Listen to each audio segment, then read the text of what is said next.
Amém, glória a Deus. Bom dia para todos. Excelente dia. Feliz Páscoa, feliz vida. Dia de celebração, como nós falamos aqui desde o início, dia de alegria. E nesse dia tão especial alegre o coração de ver a igreja reunida. Nós vamos falar disso, vamos falar da Páscoa, vamos falar da vida, vamos falar da ressurreição.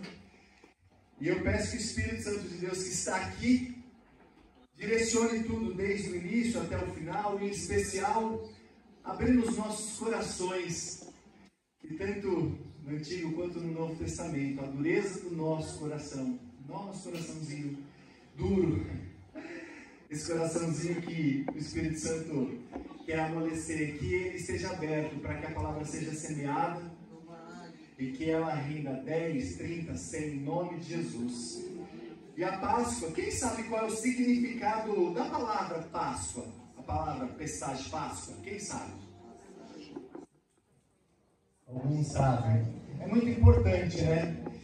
Eu vou fazer uma introdução para a gente iniciar a administração todos no mesmo nível, no mesmo patamar, mas passagem, né? Passagem, pulo, e eu vou explicar rapidinho o porquê da Páscoa, por que esse nome, e a gente tem que buscar aprender, crescer, e coisas às vezes mais simples, coisas mais complexas. Porém, por que nós comemoramos a Páscoa? Uma boa parte de nós sabemos.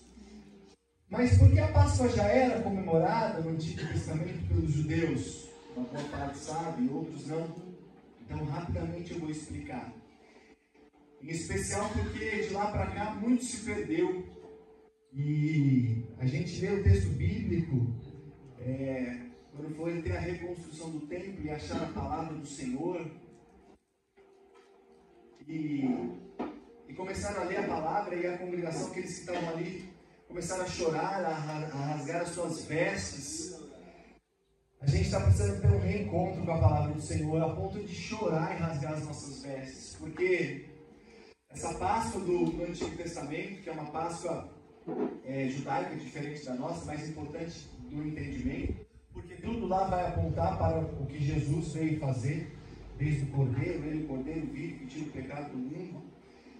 E então a Páscoa ela começou porque o povo hebreu, ele era cativo, ele era escravo no Egito, e Deus, através de Moisés, prometeu a libertação desse povo, e usou Moisés para a libertação, num resumo, uma síntese muito apertada, e usou ali Moisés para essa libertação, falando com o faraó, endureceu o coração do faraó, fez vários milagres, maravilhas, prodígios, e o último das 10, entre aspas, pragas que Deus, através de Moisés, anunciou ali no Egito, para permitir a libertação do povo hebreu da escravidão.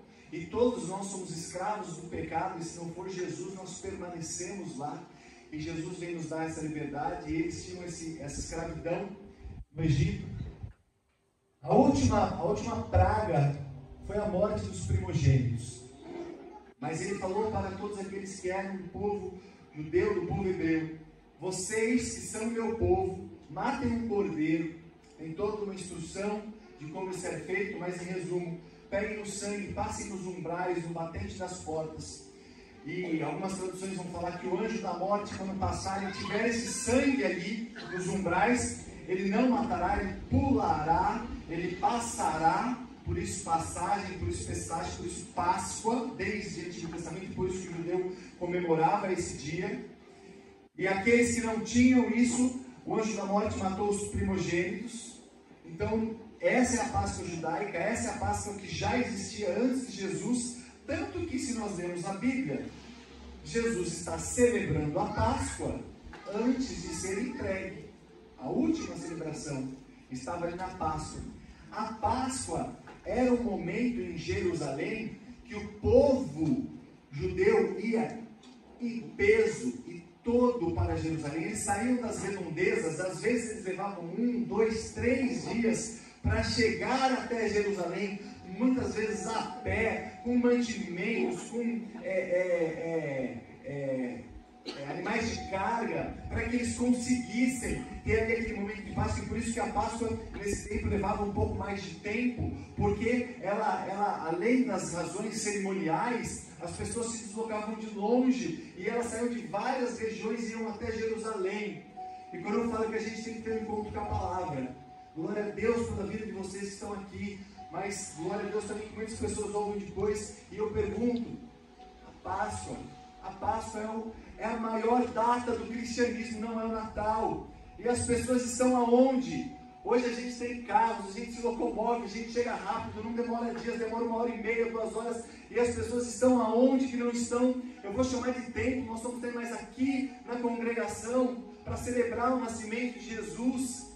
E a gente se desloca para coisas boas, eu repito isso insistentemente, para passeios, para descansos. E perfeito, nós incentivamos o sacerdócio universal, mas pare esse momento com a sua família, onde quer que você esteja, na praia, no campo, passeando, na sua casa, e celebre a Páscoa. Ela não pode passar desapercebida, porque se não fosse isso, não existe razão de nada. Se Jesus tivesse nascido e a gente celebra o Natal, mas não tivesse ressuscitado, não ia adiantar nada. Ele seria mais um ídolo. Mas não, ele ressuscitou e ele está vivo, e a Páscoa quer dizer vida. Então, se eu não estou na Páscoa celebrando com a congregação, eu tenho o sacerdócio universal, então com a minha família, com os meus, não adianta nada, está tudo errado, e a gente precisa encontrar com a palavra.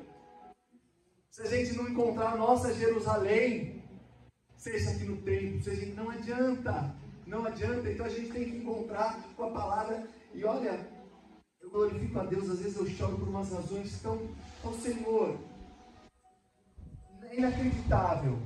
Eu oro a Deus, o povo que a gente vai juntos chorar e falar, meu Deus, como o povo não se sensibiliza. A Páscoa é a data mais importante do cristianismo, é a data mais importante das nossas vidas. Se não fosse ela, não adianta nada.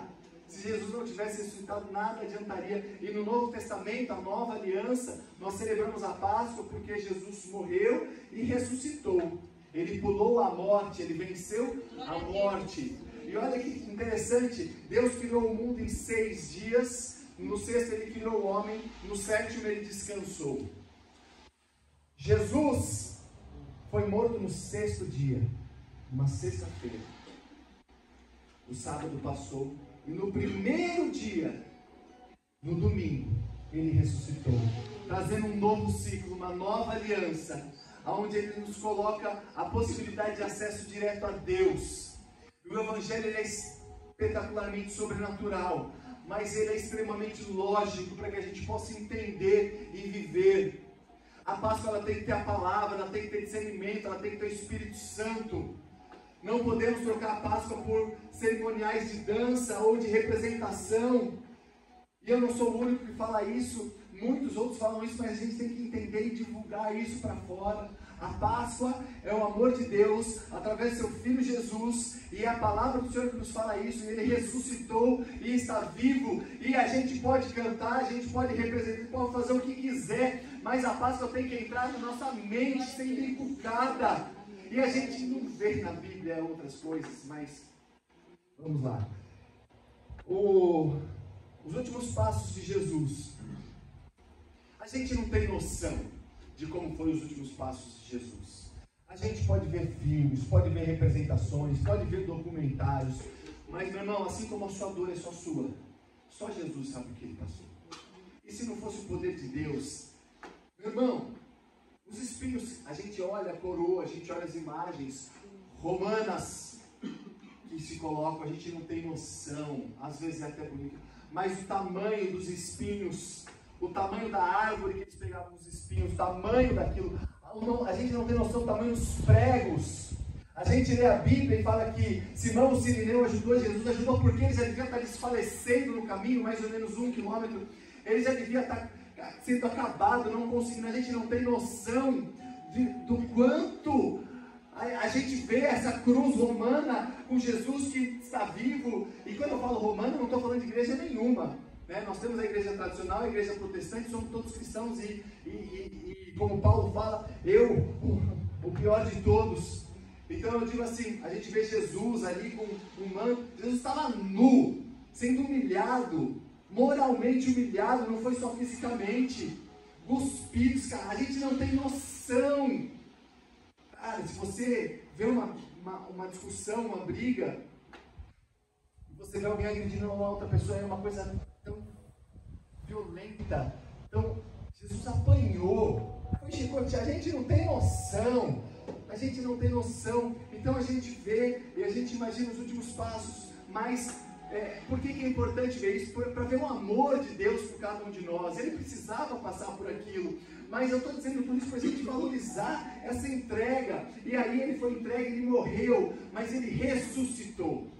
Ele nos deu vida.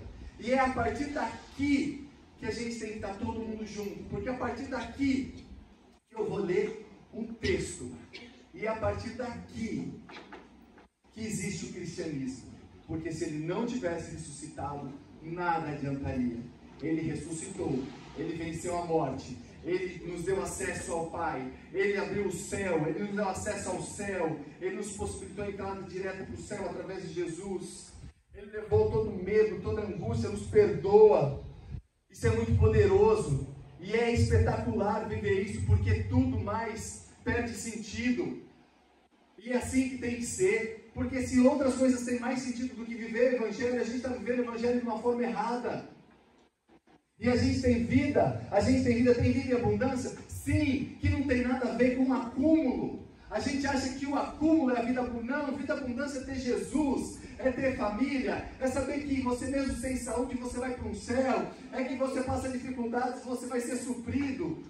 É Jesus e não é acúmulo. Não é dinheiro, não é conta de banco, e tudo isso é bom, mas não é isso.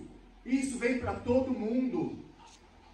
Todas as partes adjacentes vem para todo mundo. Em toda pessoa que se vincula a uma religião, ela pode ter sucesso, insucesso, vitória, derrota.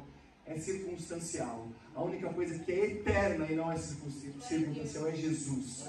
Só através dele nós temos a vida eterna. E isso tem que entrar no nosso coração. Senão a ressurreição não significa nada. Não adiantaríamos nós estarmos aqui. Então já que nós estamos aqui, a gente olha isso. Estamos todo mundo no mesmo patamar. A gente vai ler o texto. Agora, daqui em diante, nós podemos alcançar novos níveis. A partir daquele momento que Jesus morreu e ressuscitou, houveram pessoas que tiveram novos níveis, novos pulos, novas Páscoas, novas passagens através de Jesus, cresceram, galgaram novos níveis, novos patamares de vida cristã. Sim, a gente foi chamado para ir no profundo e não no raso. E a gente está no raso, de boinha, se divertindo.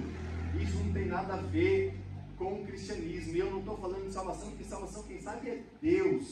E aí é muito além do que a gente imagina. Que a graça dele e o amor dele vai muito além do que a gente pode humanamente, racionalmente discernir.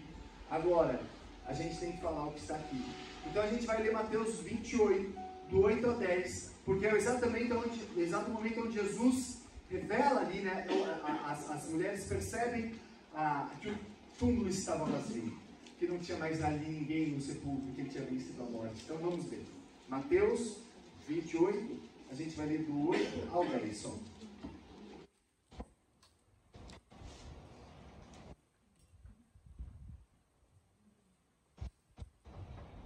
Eu vou ler na versão NAA, acho que está aqui atrás, se você quiser ler na sua também. O texto fala assim: e retirando-se elas apressadamente do sepulcro, tomadas de medo e grande alegria, correram para anunciar isso aos discípulos. E eis que Jesus veio ao encontro delas e disse: salve! E elas, aproximando-se, abraçaram os pés dele e o adoraram. Então Jesus lhes disse: não tenham medo. Vou dizer aos meus irmãos, não tenham medo, vão dizer aos meus irmãos que se dirijam a Galileia e lá me verão. Glória a Deus. Alcançando novos níveis, novos patamares, dando pulos, passando para novos novos lugares, mais próximos de Jesus, mais perto de Jesus. Essa tem que ser a nossa vida, cada dia mais perto de Jesus. Está na luta, mais perto de Jesus. A tentação está grande, mais perto de Jesus. Está sendo provado, mais próximo de Jesus. E vamos subindo novos níveis e repreendendo toda a religiosidade, em nome de Jesus. Então elas começam a dizer no texto que elas se retiraram apressadamente do sepulcro. Elas tinham ido ali, ungiram o morto e encontraram vida. Encontraram um túmulo vazio. O primeiro pulo que a gente vê é do que? É das trevas à luz, da escuridão de um sepulcro, das trevas de um sepulcro, das trevas da morte, para a luz da vida, para a luz do mundo que era Jesus. Eu sou a luz do mundo. E a luz ela vem para cada um de nós, da morte para a vida, das trevas para a luz. Como está a nossa vida? Passando por lutas, a luz de Jesus está presente na nossa vida cristã. Passando por dificuldades, passando por situações que você nem imaginava. Jesus venceu a morte, Jesus nos dá luz. Vai dizer o texto que elas saíram dali com temor. Com temor. Elas foram da dúvida ao temor. Por que da dúvida ao temor? Elas tinham encontrado, elas conheciam Jesus. Jesus tinha morrido, sido crucificado.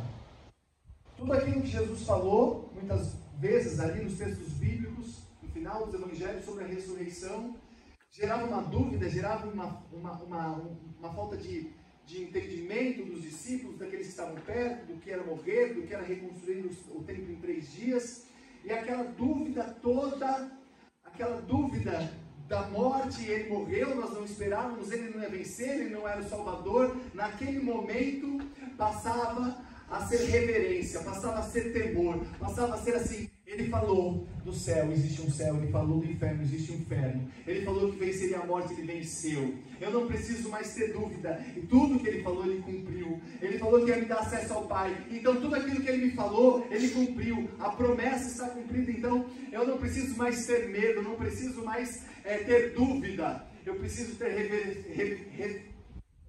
reverência. Temor de Deus. Então a gente passa da dúvida ao temor. Nós temos tantas dúvidas, na verdade nós não sabemos de nada, nós não sabemos nem o que vai acontecer com a gente ao sair daqui. Mas a gente tem que ter reverência e temor, porque a gente serve um Deus. Independente do que aconteça, Ele está com a gente, Ele está presente, Ele está no barco.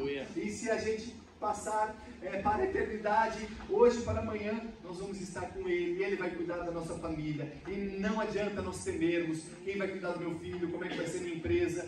Isso, em Tiago fala, é presunção, querer estipular o que amanhã, se Deus quiser, em Tiago fala, amanhã eu poderei fazer alguma coisa, eu poderei acordar, só se Deus quiser. Se Ele não quiser, nós não temos isso. E vai falar o texto que elas estavam em grande alegria, com reverência, um temor e grande alegria. A tristeza da morte, a tristeza da crucificação, a tristeza que elas tinham passado, tinha se transformado em alegria. Alegria de olhar e falar assim, ontem nós estávamos tristes, porque a gente achou que a gente tinha seguido um mestre que não ia cumprir o que ele falou, mas hoje nós estamos alegres porque ele ressuscitou. E assim é a nossa vida. Um dia nós estamos tristes e depois a gente vai passar para a alegria, porque o final da vitória nós já sabemos, que é a eternidade perto de Deus, e isso é o que importa. Isso é o que importa. E Ele nos dá vida, Ele nos dá o fruto da alegria. Ele é benevolente, Ele é amoroso, Ele nos permite ter acesso a isso através do relacionamento com Ele, e não da fugacidade do mundo. Alegria. Só nesse primeiro versículo, só nesse primeiro salto, nesse primeiro pulo, nessa primeira passagem, onde a gente passa das trevas para a luz, quando a gente encontra um Jesus vivo, quando cada um de nós encontra um Jesus vivo, a gente passa das trevas para a luz, da dúvida para o temor, a reverência, da tristeza para a alegria. E elas passaram também do esconderijo, porque o texto fala, elas saíram e foram anunciar. a gente passa do esconderijo ao anúncio do Evangelho. A gente não pode ficar escondidos através dos nossos medos, dos nossos paradigmas, das nossas vergonhas. Elas estavam escondidas. Jesus tinha uma multidão, tinha discípulos, mas na cruz tinha meia dúzia de pessoas. Algumas delas provavelmente lá, João, a maior parte não estavam, se esconderam, estavam em algum esconderijo. Pedro negou, não sou eu. E amor, igreja abençoada, Jesus, nós somos falhos, nós vamos errar, às vezes nós vamos esconder, às vezes nós vamos se envergonhar, falar, o que eu fiz? Eu envergonhei a Cristo. Mas a gente não pode se conformar com isso, a gente tem que sair do esconderijo das vergonhas, do esconderijo da tristeza, do esconderijo da dúvida e passar para o anúncio do Evangelho, porque Jesus está vivo, e é isso que a gente tem que falar de uma forma ardente, de uma forma apaixonada, não mecânica, não intencional, e também que seja assim, mas por conhecer a palavra e que o Espírito testifique e fale, Ele está vivo, fala isso, porque senão não adianta nada. Não adianta nada o que nós vamos viver aqui, o que adianta é estar no céu, e é esse que é o Evangelho, e é isso que ele vem fazer. Você vai ter novos níveis, você vai caminhar, mas é para isso. É para isso. O versículo 9 vai dizer que Jesus veio ao encontro delas. Jesus foi ao encontro delas. Então, elas já tinham ali Jesus vivo. E agora, elas tinham um Jesus vivo e que estava disposto a recebê-las. Ele foi ao encontro delas. Esse Jesus lindo, maravilhoso, messiânico, que tinha mostrado que ele não tinha ficado morto, que ele tinha ressuscitado, ele estava vivo. Agora ele estava ali, indo receber, e falou assim, olha, eu estou aqui para receber vocês. E elas se aproximaram, abraçaram os pés e adoraram. Olha essa sequência. Se a gente adora algo que a gente não conhece, não se relaciona, isso é um ídolo. Por isso, se a gente não tem relacionamento e não conhece Jesus, ele pode ser um ídolo. A gente precisa se aproximar de Jesus, receber, ele deseja estar com a gente, ele deseja nos receber, colocar ele na nossa vida, aproximar, ler a palavra, entender, para ter relacionamento, abraçar os pés dele, abraçar, estar juntos nesse relacionamento, e isso vai gerar adoração. Nós, quando a gente adora sem conhecer, ele se torna um ídolo. Agora, se você se aproxima, se você conhece, se relaciona, é impossível você não adorar. E uma adoração em espírito e em verdade, porque ele é espírito e é assim que ele quer que a gente adore. É assim que ele quer que a gente adore. Por isso que é tão importante a gente conhecer, por isso que é tão importante a gente ter relacionamento, porque é impossível a gente não querer adorar Jesus, que é Deus, quando a gente tem relacionamento.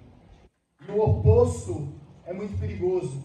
Adorar sem entender quem ele é, transforma ele num ídolo. E aí, ele será só, talvez, aquela imagem que muitas vezes nós vemos, mas ele está vivo. Ele está vivo, ele está nos nossos corações. Isso é muito diferente. E outra coisa, quando a gente tem um relacionamento, intimidade sem relacionamento é abuso. Poderia até usar uma palavra mais forte, mas não tem como a gente forçar uma intimidade com Jesus se a gente não tem relacionamento. Por isso que a gente tem que tomar muito cuidado. Isso é na nossa vida física. Eu só vou conseguir ter um relacionamento com uma pessoa que tem intimidade, conversa, brincadeira, se eu tenho um relacionamento. Não tem como eu chegar para uma pessoa e ficar falando, eu te amo, você é linda. Isso é abuso. Isso eu faço porque eu tenho um relacionamento. Então a importância, a palavra ela vai nos ensinar o que Jesus é, como nos portar, como chegar a Ele, o que é abundância. A palavra nos ensina tudo, nos dá paz, nos dá alegria. Por isso que a gente tem que ter encontro com a palavra do Senhor, com a palavra de Deus, que ela é sobrenatural, ela é a profecia que Ele deixou para a gente, ela é a revelação que Ele deixou para a gente, e ela muda a gente. Quem tem relacionamento e quem adora a Deus, ele muda. O que bebia não bebe mais, o que, eu falo isso, vou repetir, o que era estúpido vai começar a ser mais dócil, vai começar a entender que a estupidez não vai levar a lugar nenhum. Aquele que era intempestivo vai ter longanimidade. E aí serve para mim, serve para cada um de nós. Relacionamento gera fruto. E nós fomos chamados para dar fruto. É isso. Não adianta eu servir se eu não dou fruto. Não adianta eu falar, cantar, pregar nas praças se eu não tenho tempestividade, longanimidade, amor em casa. Nós somos chamados para isso, para dar fruto, para crescermos em Jesus. Versículo 10 vai falar que Jesus falou assim. Então Jesus lhe disse: não tenha medo, coragem. Ele começa falando para elas: não tenha medo, coragem. Meu irmão, então a gente saiu de um Jesus que estava morto, passou para um Jesus vivo, passou para um Jesus que nos recebe, e agora passou para um Jesus que nos pede para termos coragem, nos incentiva. E lendo o versículo até o final, como a gente vai ver, ele vai nos incentivar a irmos. Ele fala coragem. Ele falou ali, ele fala para a gente: o que tem nos dado medo? O que tem nos dado medo? A morte nos dá medo? Coragem. O amanhã, a insegurança do trabalho nos dá medo? Coragem. O que vai acontecer com os nossos filhos nos dá medo? Coragem. Nós estamos com Jesus e a palavra dele é poderosa para acessar aonde nós nem imaginamos, mas nós temos que estar com ele. Ele fala coragem. Jesus falou para a gente ir. Então, a luz do mundo, depois do relacionamento, depois da proximidade, ele vai falar: sejam luz vocês agora. E isso está na palavra. Vocês são luz do mundo, sal da terra. E aí nós vamos ser luz do mundo. Então, um cristão que vai desenvolvendo e vai passando níveis, ele sai de um cristão que conhece o Evangelho, para ser um cristão que tem relacionamento, para ser um cristão que está mais perto, para ser um cristão que percebe a luz, mas não se acomoda com a luz, porque elas poderiam ter ficado ali adorando ele, talvez tivesse sido muito mais gostoso, mas ele falou: vai. E aqui no templo, aqui é quando a gente está aqui na igreja, na reunião, na congregação, no nome que for, é gostoso, mas ele fala para a gente: vai para fora, é fora que é o verdadeiro cristianismo, é nas nossas casas. Então o texto vai confirmar isso. Ele vai falar assim: vão dizer aos meus irmãos, ou seja, vão. Aí ele fala assim: que se dirijam a Galileia. Ele fala para os irmãos, Jesus já falando, meus irmãos, os filhos, porque quando nós aceitamos Jesus, nós estabelecemos nosso contato, nós somos filhos de Deus. Então Jesus fala: os meus irmãos, por isso que nós somos irmãos, vão para a Galileia. Mateus 26, 12, Jesus já tinha falado para eles, Mateus 26, 32, para eles que ele iria, existia uma promessa, que ele iria os encontrar na Galileia. Por que na Galileia? Porque dos 12 apóstolos, tirando Judas, que existe uma dúvida, todos os já tinham se suicidado ali, os outros 11 eram da Galileia. Então ele queria encontrar com eles na Galileia, e ele quer nos encontrar na nossa Galileia. A Galileia é o lugar de onde a gente veio. A Galileia é o lugar de onde a gente saiu. A Galileia é a nossa casa. Quando eu voltar agora, sair do culto, for almoçar ali do lado, ou for comprar alguma coisa na venda, ou for na padaria, ou no meu vizinho, ali é a nossa Galileia. Ele falou: eu encontro vocês lá, para vocês serem lá tudo que eu ensinei para vocês aqui. Foi isso que ele quis dizer. E eles foram para a Galileia. Eles estavam na Galileia. E existia uma promessa de que lá eles o veriam. E Jesus foi visto por eles na Galileia. A promessa foi cumprida. As promessas de Deus sempre são cumpridas. Mateus 26, 32. Vocês vão para a Galileia, eu vou te encontrar lá. Jesus morre e ressuscita e fala: olha, fala para eles irem para a Galileia. E Jesus encontra com eles na Galileia. As promessas sempre são cumpridas. Quais promessas Deus tem para você? Elas serão cumpridas. Mas Ele tem uma promessa para cada um de nós, que é a promessa do ID. A promessa de que aquele que tem Espírito Santo, que mora, que entende o Evangelho, chora porque vê um mundo sem a palavra, ele vai sair. E aqui a palavra, qual é a promessa? Os sinais te acompanharão. Os sinais te acompanharão. Não é show, não é pirotecnia, é uma oração que vai ser respondida, é uma oração que a gente não vê o resultado, mas a semente plantada vai germinar e vai dar 10, 30, e a gente não vai nem saber porque a glória não é nossa, a glória é de Deus, é isso. E aí, a gente percebe que a Páscoa, as promessas que Deus tem pra gente, a Páscoa, hoje, a Páscoa, a vida, o que a gente celebra, a ressurreição.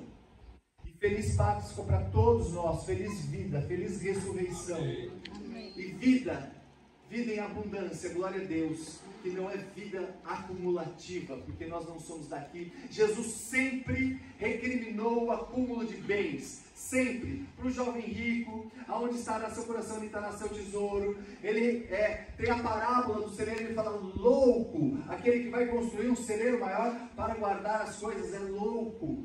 E às vezes nós somos loucos e achamos que a gente acumula, e não tem nada a ver com acumular. Mas Jesus primeiro, aqui nessa manhã, e antes eu vou fazer um destaque antes da nossa oração, que a gente encontre um Jesus vivo, e muitos de nós já encontramos, mas que a gente possa passar, e um pouco mais, que a gente possa encontrar um Jesus que está disposto a nos receber, e Ele está disposto a nos receber, e muitos já têm esse Jesus.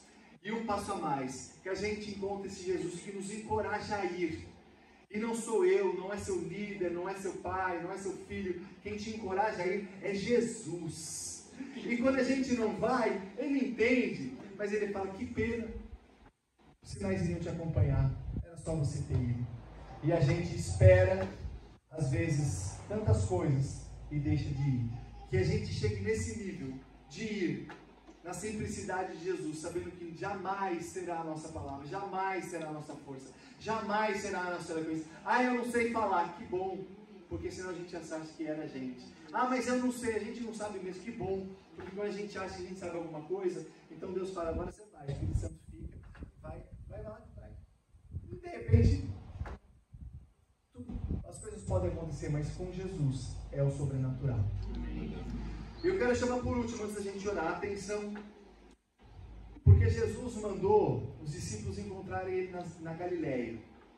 A Galileia é o lugar onde eles viviam antes de encontrar Jesus, vivo, antes da ressurreição. E Jesus falou, voltem para lá depois da ressurreição. Nós vivemos esse tempo. E como nós falamos, nós temos que voltar para a nossa Galileia e sermos exemplos na nossa Galileia, nas nossas proximidades. Depois nós podemos ir para tantos outros lugares, mas é onde a gente está que a gente faz a diferença. É onde a gente está. Começa ali. E não adianta ir para outros lugares se não tem esse começo. Mas os discípulos foram para Galileia. Só que João capítulo 20 vai mostrar que Jesus já tinha ressurreto, aparecido para muitas pessoas. E no 21 vai mostrar que eles estavam na Galileia, mas eles tinham voltado para a vida antiga deles. Eles tinham voltado a pescar com Pedro, talvez desanimados porque Jesus tinha morrido, mas Jesus já era ressurreto. Então hoje nós vivemos esse tempo, mas muitas vezes nós voltamos para a nossa vida, para a nossa Galileia, fazendo o que a gente fazia antes de ter Jesus, antes de encontrar com Jesus, antes de Ele estar na nossa vida, por medo, por amizades, por machucados, por religiosidade. Mas hoje a minha principal oração é que a gente esteja na nossa Galileia, mas se for necessário, depois da Galileia, eles foram para Jerusalém, porque Jesus também tinha falado, fiquem em Jerusalém, e lá eu derramarei o Espírito. Então que hoje, se tiver alguém na Galileia, que não esteja vivendo o que já temos que viver com Jesus, mas voltaram para os costumes antigos, que possa hoje aqui de uma forma simbólica, estar em Jerusalém, para que o Espírito Santo venha e derrame esse poder mais uma vez na vida de cada um de nós. Quando nós não estamos vivendo essa Jerusalém, esse poder, nós precisamos sair da nossa Galileia e voltar para Jerusalém. A igreja precisa voltar para Jerusalém. Tem uma frase, eu não sei quem foi, pensei, não sei, que fala que a igreja precisa sair de Roma e voltar para Jerusalém. Inclusive a nossa igreja cristã.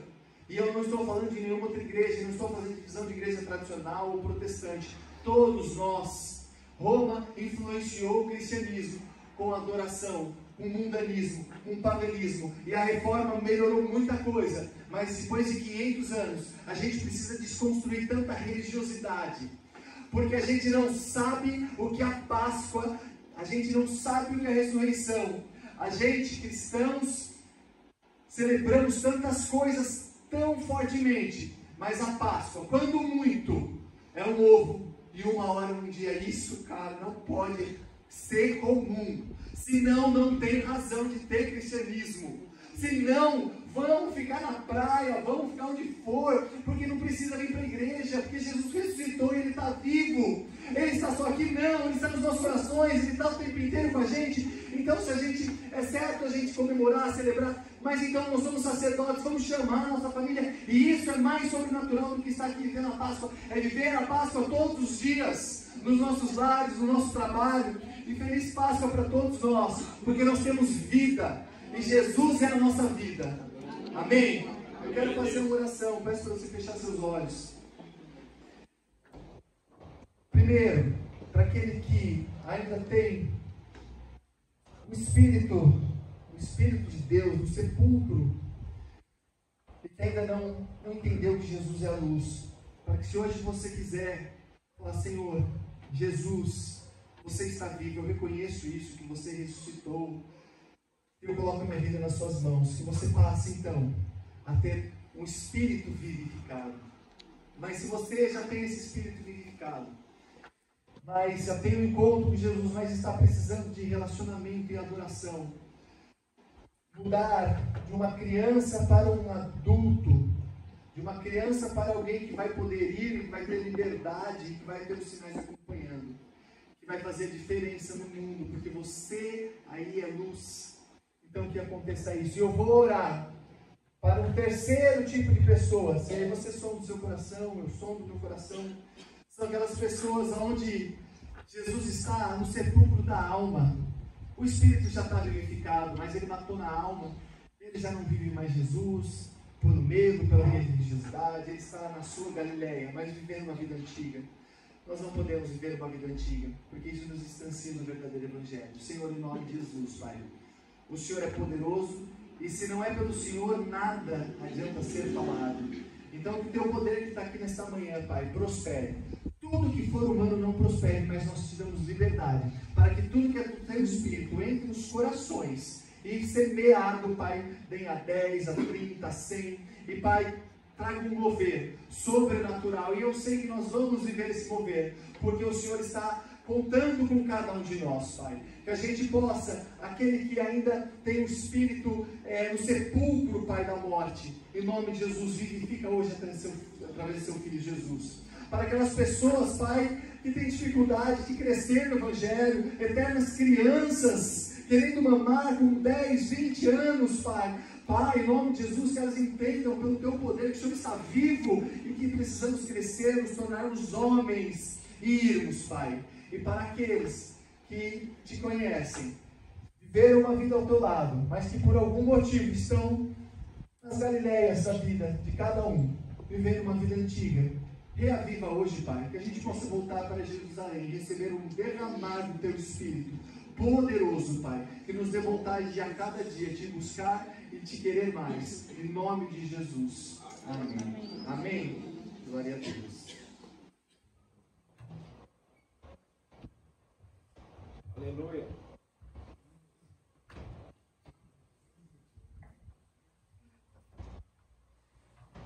Saúde a igreja com a paz do Senhor. Amém. Vamos orar pelos pedidos. Se tiver alguém novo aqui, pode pegar o papelzinho que fica nas laterais da igreja, fazer o pedido, colocar dentro da urna.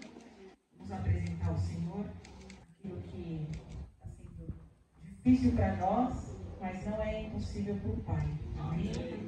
O Senhor colocou no meu coração essa semana que tem muita gente passando por lutas, mas é por crescimento, amém? O Senhor colocava isso no meu coração quando eu orava.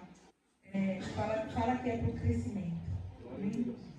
Senhor Deus Pai Todo-Poderoso, em nome de Jesus, nós Te damos graças, Senhor, por este domingo, Senhor, por podermos estar na Tua presença e louvar o Teu nome, Senhor. Louvar o Teu sacrifício, louvar, Senhor, a Tua vitória sobre a morte, Senhor. O Senhor nos garantiu, Pai, passar da morte para a vida, Senhor. Pai, nós te bendizemos, Senhor, te glorificamos, Senhor. Pedimos, Pai, que entre agora, Senhor, nas nossas necessidades, Pai. Naquilo que temos colocado diante do Teu altar, Senhor. Naquilo que não temos, Senhor, conseguido vencer, superar, Senhor. Muitas vezes temos medo, Senhor. Muitas vezes, Senhor, não temos a fé necessária, Pai, para alcançarmos o milagre, Pai. Mas a Tua palavra diz, Senhor, que devemos clamar a Ti, Senhor. E o Senhor aumenta a nossa fé. O Senhor dá liberalmente sabedoria. O Senhor, Pai, coloca no meu coração, Senhor, que é apenas, Pai, para nos aproximarmos de Ti, Senhor. Essa leve e momentânea tribulação, Senhor. Porque o Senhor quer se revelar a nós, Senhor. O Senhor quer fazer, Pai, com que a nossa confiança cresça, Pai, em Ti, Pai. Que não tenhamos dúvidas, Senhor, mas que sejamos certos, Senhor, confiantes do Teu amor, da Tua misericórdia, da Tua graça, Senhor. Pai, revela-te, Senhor, a cada um nessa manhã. Entra nas casas, entra, Pai, nas dispensas, entra no trabalho, aquele que está desempregado, Pai. Abre uma porta de emprego, coloca o Teu povo por cabeça, Senhor. Honra, Senhor, as famílias, converte o coração dos maridos às esposas. As esposas, converte aos maridos, Senhor. Dá sabedoria, Pai, para edificar a casa, para conduzir os filhos, Senhor. Pai, visita, Senhor.